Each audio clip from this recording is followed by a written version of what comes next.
Feeling friends is this concept that I came up with laying in bed one night. I have all these close friends who have these wonderful stories that can help change the world, life experiences that can help other people believe in themselves, hold tight to their dreams and make their dreams reality. On Feeling Friends, we talk about God, we talk about love, relationships. I have celebrity friends, I have non-celebrity friends. I have church members, family members. But when you watch and listen to Feeling Friends, you will learn and you will laugh. It's a community of friends helping to build each other up.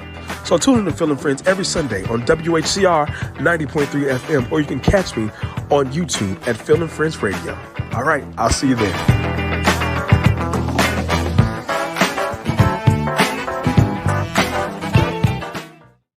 WHCR 90.3 FM, the voice of Harlem. What's up, everybody?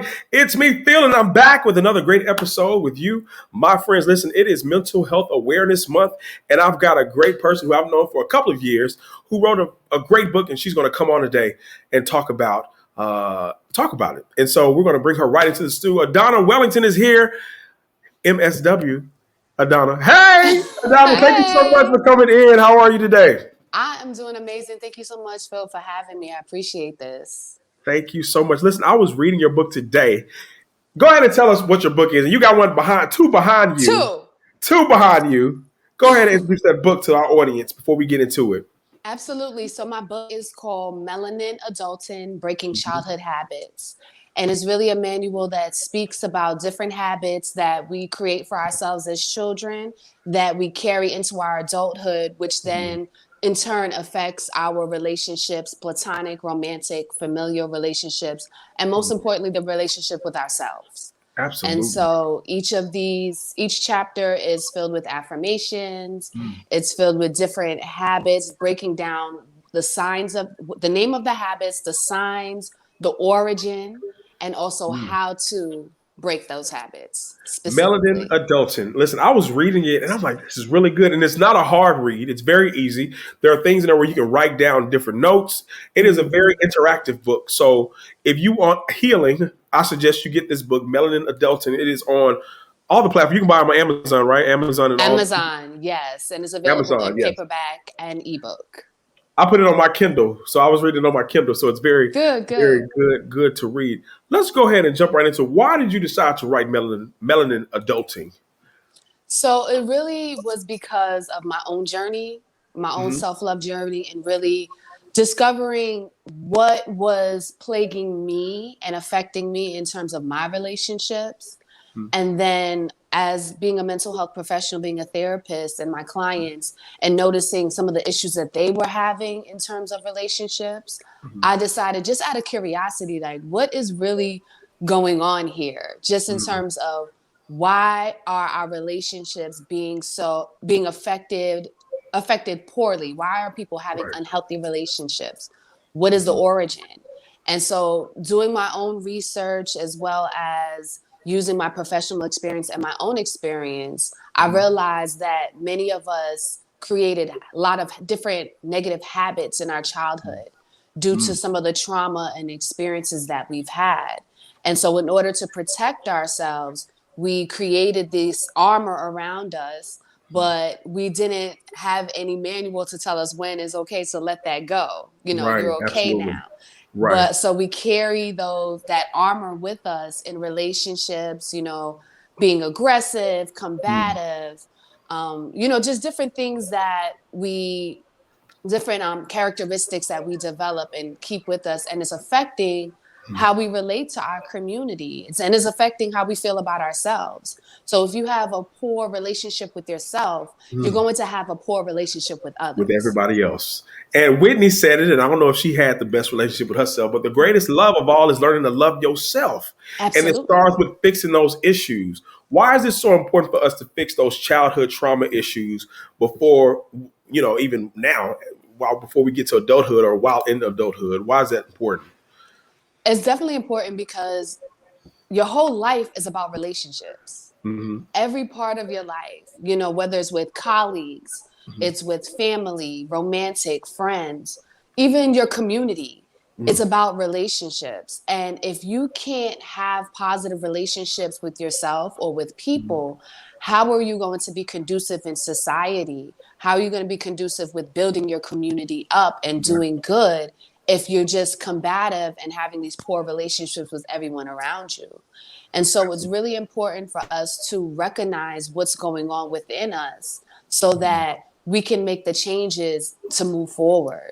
And that comes with self-awareness, that comes with accountability, and really taking in some hard truths about some of decision making that we have made for ourselves because of our past experiences that we didn't deal with. This is good. Let's talk about this self-awareness because I'm taking notes. I'm trying to remember myself. This self-awareness and accountability. When you say that, what does that actually mean? Like this, what is that self-awareness and accountability for those that don't know, for our listeners? So self-awareness is really just knowing yourself, knowing, what makes you happy, what makes you sad, knowing your triggers, knowing, what are your passions in life, knowing what you need in order to be fulfilled. That's self-awareness. For each and every one of us, in order for us to be fulfilled in life, we have these 4, what I like to call quadrants that need to be addressed. So it's our physical needs, our emotional needs, our mental needs, and spiritual needs. And this is in the book as well, right? This is all in the book. Yes. Yes. I was reading that too. So yeah. Yes, Y'all got to read this book. It's good, but go ahead. Keep going. Thank you. I appreciate that. But it's, so those four needs, when you break it down, everything that we deal with in life, you could put in one of those 4 boxes. And so when those needs are not being addressed within ourselves, we become imbalanced. Absolutely. And it manifests itself in so many ways. More than likely, it manifests itself in relationships and how you deal with people because of unfulfilled needs within yourself. Absolutely. What they always say, hurt people hurt people. Hurt people. Yes. Mm-hmm. And it's a reason for that. When someone is hurt and they are feeling a type of way and they don't have that esteem for themselves and they feel they want everybody to feel the same way. They want to feel that, yeah. Right, and sometimes it's really not. Sometimes it's not intentional. But when you have a certain type of feeling within your heart, it has no choice but to come out. Absolutely. And what I've learned too is that, as I'm growing and learning about self-awareness and all of these things, people at work especially who have attitude problems and things of that nature, it's really not you, that it's them. They have the issue. They have these things going on. And I saw this post the other day. They are dealing with that hurt, and it's manifesting and coming out in different ways. And a lot of times people and that happens with a lot of parents with their kids, and they pass that trauma on. And it's about fixing those cycles and breaking those cycles of bad habits and trauma. Absolutely. Absolutely, because it's really one of the mantras that I live by is don't take anything personally, because it's really not about you. So if someone, and then also part of self-awareness, if someone does do something to affect you and trigger you, it's still not about you in terms of why but it's about you in terms of why it triggered you. How is someone was able to penetrate something in you, because you are only being triggered by something if you feel the same way. So for example, if somebody comes to me and say, Adana, you stupid. I'm not even going to pay attention to that, because obviously I'm formally educated. Absolutely. I wrote a whole book. I know that I'm not stupid. So that's nothing. But if someone says something to me like something that I may have been insecure about in the past. So for me, it was my complexion. If somebody says something about my dark skin complexion, now I'm triggered. Because I feel some type of way, not now, but in the past, I felt some type of way about my complexion. So that person saying it just kind of highlighted the wound I already have. And so that is also part of self-awareness as well. Like understanding what's really going on inside, because we are so easily distracted with work, with school, with kids, with just life in general. And sometimes we don't have that moment to really sit down and think and really reflect on where our lives are. And I think COVID did that for a lot of people. Absolutely. Yeah. To really see like, what am I doing with my life? What's going on? And it's so easy to distract yourself so that you don't have to look in the mirror and realize that and take accountability that, you know, your relationships are a mess because you're a Right. mess internally. You're a mess. Right. Now, in your book, Melanin Adulting, let me adult in with the IN, y'all. No G. No G. You have these affirmations, and affirmations are very important. And why are affirmations important? And why, I know now working with kids, it's important to tell them, give them these daily affirmations. Why is that important? Why is that throughout the theme of your book? Absolutely. Well, definitely affirmations and speaking positive words over yourself, that's biblical. You know, in Right. terms of, you know, speaking life in Yeah. yourself. You know, God created the world. He spoke life in existence. Right. And so just the power of what that means to speak something out of your mouth and hear it so that it could finally resonate in you. Right. Words in general, think about how powerful words are. I'm in my 30s, right? Yeah. I could tell you some negative things that were told to me in elementary school over 20 years ago, Right. 30 years ago, actually, or whatever.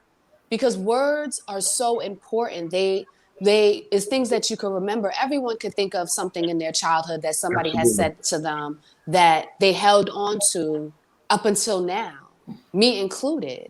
Right. And so if words can do so much and it can have so much power, it's so important for us to be able to flip it and Right. speak positively over our life. And eventually, when you continue to say it and you continue to hear it, you would walk in it and do the Absolutely. things that you need to do in order to be whatever that affirmation is.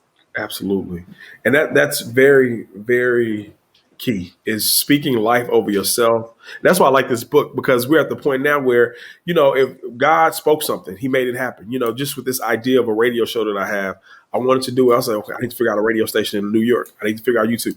You speak life, you make things happen for yourself intentionally and unintentionally. And when you're thinking negatively, you're thinking negatively. So I'm going to speak this, or I'm not going to be good today. I'm always be broke. Well, guess what? You speaking that. You speaking broke into your Absolutely. life. Because I'd be like, my $1 million about to show up.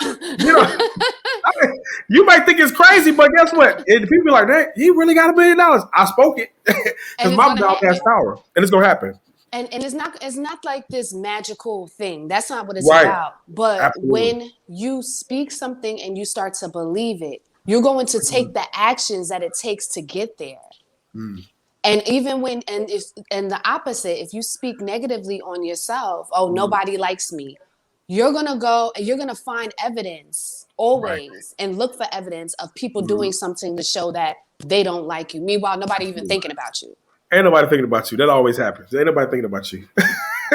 Right. And so that's really what it is. Subconsciously, your subconscious picks it up, and it's like now everything you do, that every little step that you take toward that $1 million that you, this radio show, Right. promoting yourself, those are steps that you're taking because you want an outcome. You see something for your life, and Right. you have enough faith to step out on it and say it out loud.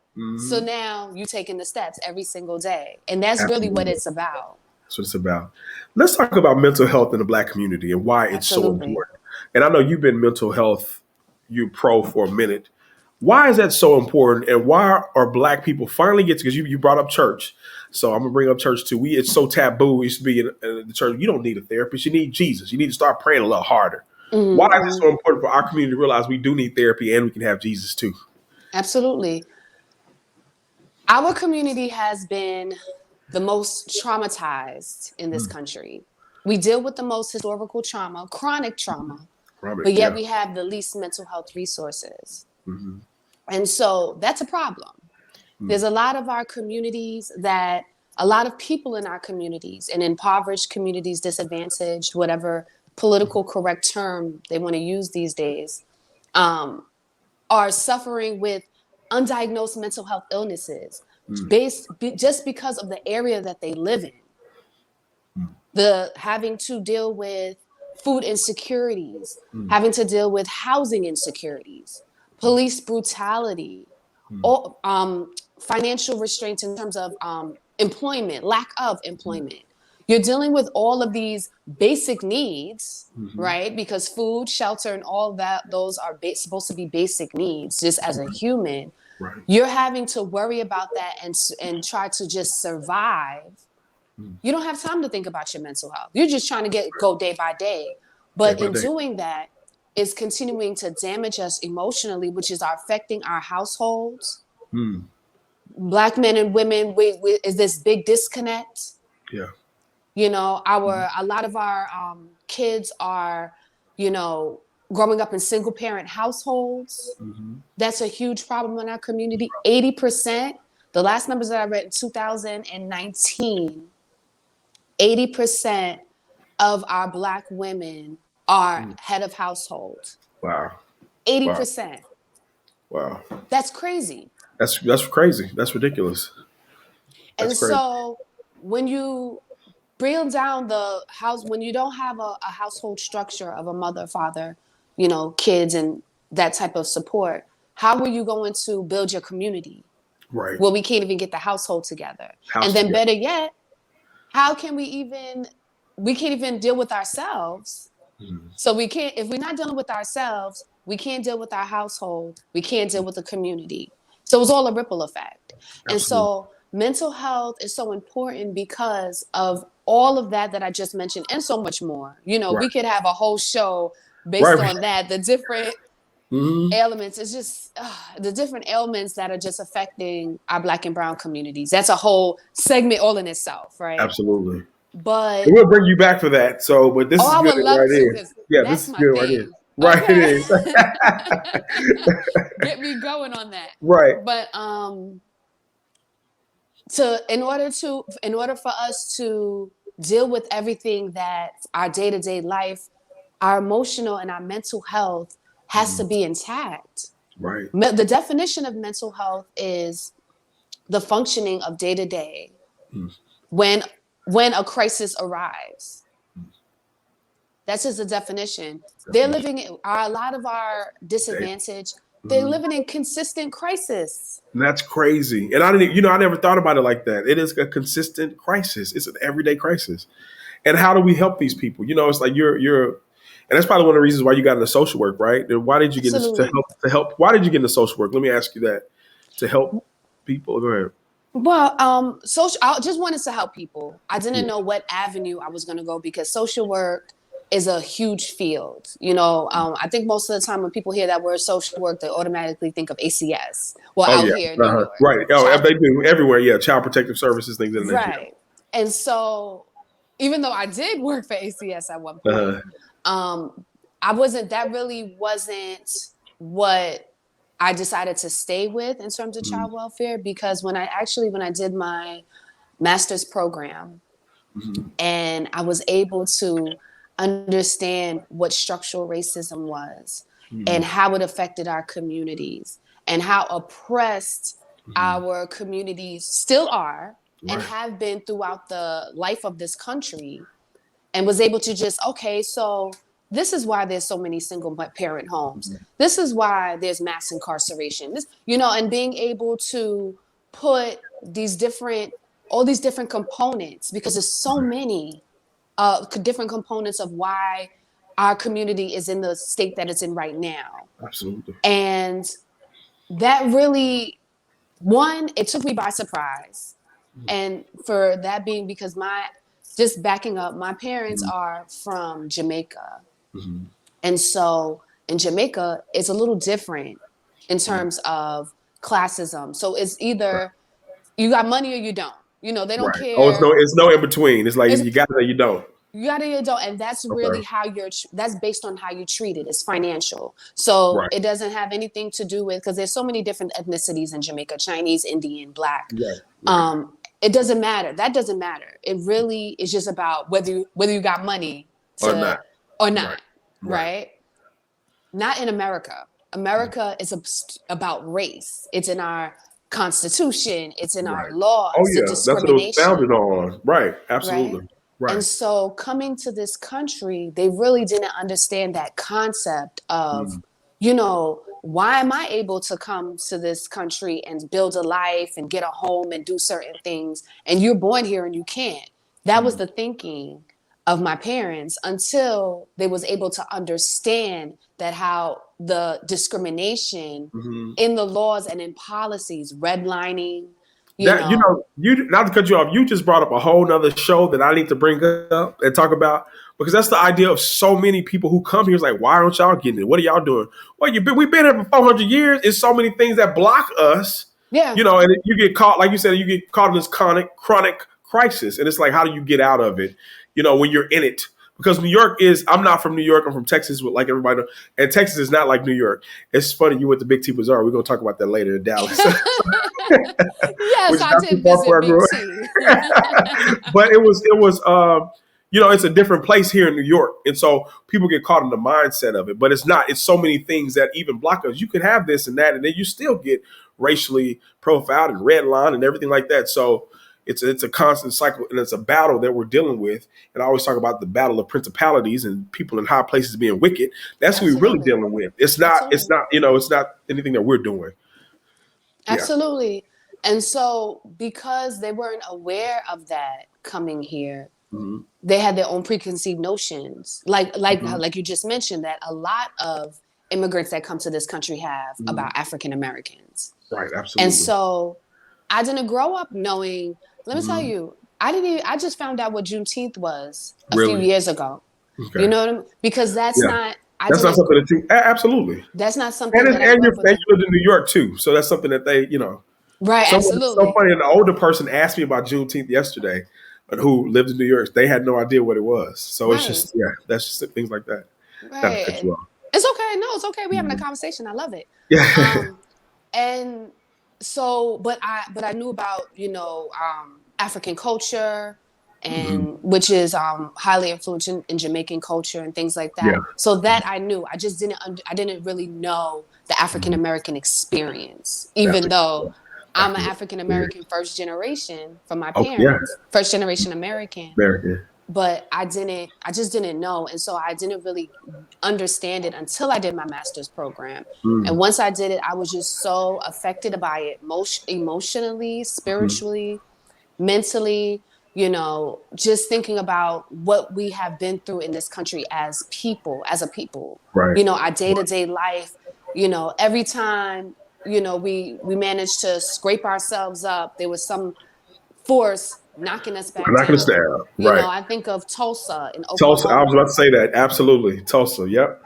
And with so many communities like Tulsa, what people don't realize, it was so many other communities that the same thing happened. That was just the one that was highly publicized. We had communities like that all throughout the South, where white people came in, bombed, killed people, did what they wanted to do. We're minding our own business. I think about this one town in California. I have a lot of family in California. Black people settled out there. Black people actually found in California. It's a whole other conversation. White people came in and poisoned the water because they were doing so well, killed all the black people in town. So it's like, we can't get up because the hate for us is so strong that we're minding our own business and y'all hating on us. We're walking down the street, y'all killing us walking down the street with a pack of Skittles in Arizona, Absolutely. So absolutely. I didn't even know that. So that's something I'm gonna look into. They have something every year about that. They have a festival out there where all the black bikers come out and Winnebagos, they come out and celebrate this town. Wow. I think it's adjacent to I forget, but it's adjacent to Bakersfield. Okay. But the white people came in and killed and poisoned all the black people in the town. And so they still celebrate. So that's what we deal with. That is, like you said, the African American experience. Right. And it's now, whose responsibility is it for us to get mentally strong? Who do you think the responsibility falls on?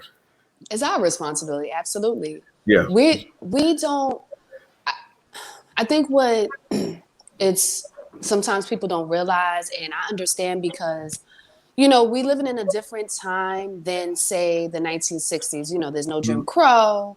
There's no, segregation, allegedly. There's still. Right, allegedly. Right. That's right. Right. Right. That's what it is. But there's still discrimination. There's still laws, still today, same laws as it was in the 60s that oppressed Black people are still in effect today. We can't even get a law, the Emmett Till lynching law, that's been waiting to get passed for the last almost 2 years. Yeah. But the anti Asian, and I'm not Asian knocking law. them. I'm not knocking them. But that's a problem, though. But that's a problem. That's a huge problem. They've been going through what they've been going through for 1 year. And we went through. How long have we been going through it? Over 400. My eyes got big because I'm kind of upset about that. But yeah, 400. Like, are you serious? Y'all passed it in one day after something happened, and now. But what about us? So, and I think some people, because you see a lot of Black people doing well. People, they're making money, but there's always been a Black bourgeoisie throughout history. Absolutely. There's always been those that were up there. So that's nothing new. So it's really, we have to only, and that's why we're in this. A part of why we're in the state where we're in. We only really have each other, and I think that's one. I don't know, for whatever reason, our community is not realizing that, or that's not their concern. I don't know. I can't speak for people, but all we have is each other. All we do is that's the only thing we have is each other, and we must learn how to lift each other up. We have to. It's historically a proven fact. You cannot depend on the government to help you and do what's right by you. How many times are they going to prove that they don't care? They don't care. Right. How many times? So it's important for that mental health piece. It's so important. And this book, I think, will help get people in the mental capacity to say, okay, let me just write this stuff down. That's what I like about it, because you have space to write. Let me write this down. Let me write this so-and-so down. What's your favorite chapter in this book? Do you have a favorite? I mean, I know the entire book is, but what's your favorite part of this book? You know what? I'll tell you the most interesting part that it was a little. So the part of inner wounds. I think that was probably the hardest for me to write, because I do have a story in there, and I'll tell the story. When I was in 5th grade, I was going through puberty. Didn't really get that talk like most of us. We don't get the talk of what that means, that you have to, step up your hygiene. Anything that you were doing before is null and void. You got to take it to another level. Make sure you put it on deodorant every day. Make sure you're doing certain things. So that day, I guess I skipped a step, didn't put on deodorant. Still getting accustomed to even having to do this. Right. Go to school. My underarms, you could smell my underarms. The kids was telling me, like, listen, you need to get on some deodorant. One in the class, like towards the end of the class, someone literally threw deodorant from the other side of the room. Oh my God. Let me tell you something. I'm laughing, but that ain't funny though. No, I can laugh about it. I can laugh about it now as an adult. But just in terms of, I didn't know who threw the deodorant, because if I did, that would have been a problem. Right. But I didn't know. I'm gonna tell you that. That New York Adana would have came out again. because I was bullied in school verbally, but they found out really quick that you could fight. Don't put your hands on me. These hands. That's my old life though. But these hands work, okay? And they found out very quickly. And so, but I couldn't diss for nothing. If you said something about me, I just didn't have that capacity. Now I got a little better as I became older. I'm more quick with the snapback. But those days, no. So it was just actually just another day of part of just me being bullied, and so that I think was the most, I guess, the hardest chapter for me to write, in the inner wounds chapter, because it's something that, this happened in 5th grade. I still remember it detail for detail, so obviously it affected me a lot, just in terms of, the humiliation and the embarrassment, everybody laughing. I'm just like, but at the end of the day, I picked up that deodorant and I used it. And you used it. Right. Okay. Thank you. Right. Right.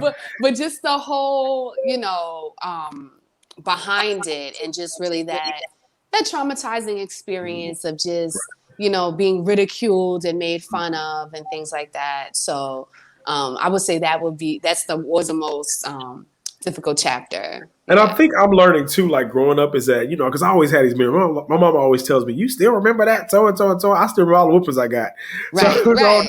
That was traumatic to me. But I think that you have to be able to take those experiences and use them for good, like you're doing in your book, or use them for to help somebody or teach somebody, or if you're working with kids, this is what happened to me. Let me help you so you won't have to go down the same road. And I think it's all about how we use our lives for good. And I think that's what you're doing. And I think this book is so excellent. And I think people need to go out and pick it up. And I'm proud of you. And when you write the next one, you come on this show. But tell people how to get here. Just let me know. Yes, tell us again. But before we do that, give us your final thoughts about everything. Your final thoughts on. Well, you know what? My whole purpose, because I do believe this is God ordained, that I'm purposed to do this at this time. This is something that really is new to me, being an author. I just published this book last month. And I just started my business that's connected to the book, the coaching business that I have, that I actually teach people how to do this step by step. The book is really like, an introduction, but it's so much more deeper than that. And that's what I do in my coaching business. And so that came to fruition during COVID, which was, such a blessing for me that I was able to, take that time where there was so much going on and decide to, get this business going and do something that really helps people. What I'm really about, I'm all about community. I'm everything pro-Black. Black. Right. That's me too. Everything Black, I'm with it. Right. Everything Black, I'm with it. So it's really, I'm really proud of the fact that I'm here and God has purposed me to do something to help my community. And not just talk about what needs to be done, but really do my part to bring about that change, because it's so important for us as a people to see people like me who are in the mental health field that looks like them, that understands their experience. And I maybe did not experience exactly what you went through, but because I'm a Black woman living in this country, I know what the experience is like here. And so I could just relate even on that basic level. And that makes such a difference. And I think that's a main reason why a lot of our people in our community don't seek mental health services, because the person across them don't look like them. Absolutely. And they don't understand. They don't understand what it's like to be Black. No, and you got to over-explain.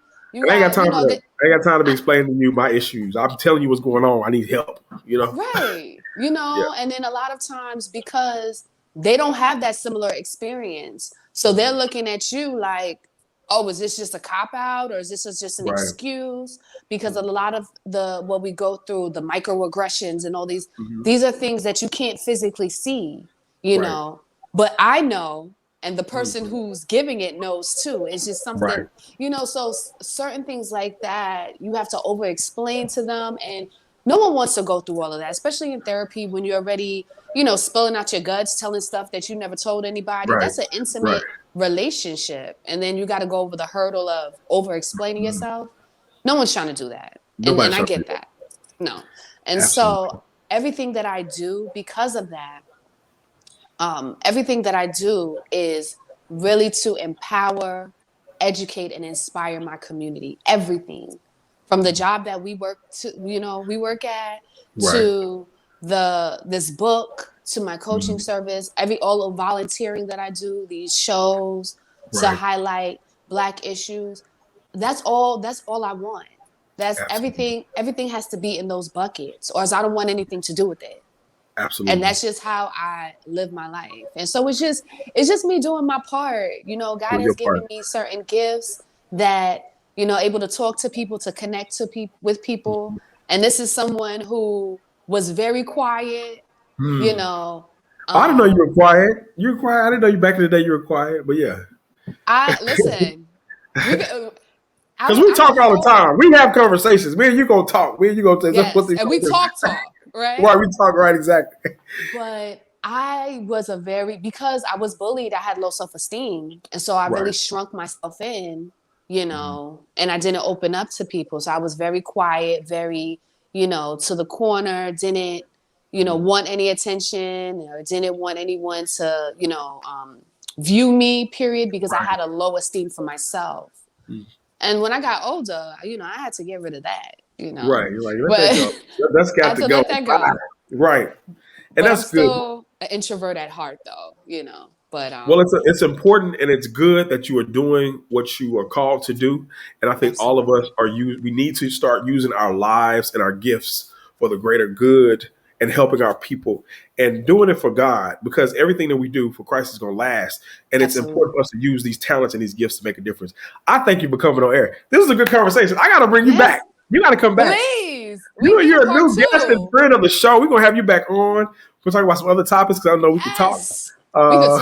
We can talk. We can talk. Listen, we talk all the time, y'all. But I want you to tell people how to get the book again and tell people how to get your coaching services.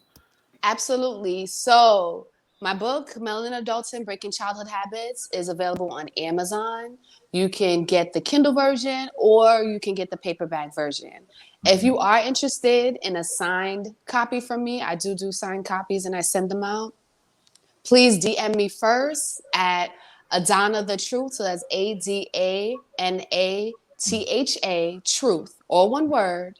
That's my Instagram handle. And then you could also, if you want to find me on Facebook, is Adana Wellington MSW on Facebook. DM me and, let me know that you're interested in the book, and then we could talk and see how we could go from there. As it pertains to the services, the same way to contact me via DM or email, adanathatruth@gmail.com. I am currently in the process of building my website.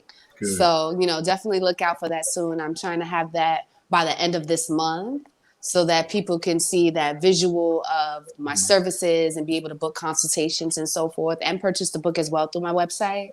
So look forward to that. That's coming up soon. Well, many blessings to you. Hold tight in the studio for me, okay? Just 1 second. Absolutely. I'll put you in the room, all right? Listen, we thank Adana Wellington for coming on air. Listen, make sure you get her book, Melanin Adultin. It's on Amazon, and I've read it, and it's great. You guys have to get it. Listen, thank you so much for listening to Phil and Friends. I'll be here same time, same place on YouTube and on WHCR 90.3 FM. You guys have a great day, and I'll see you later. Peace.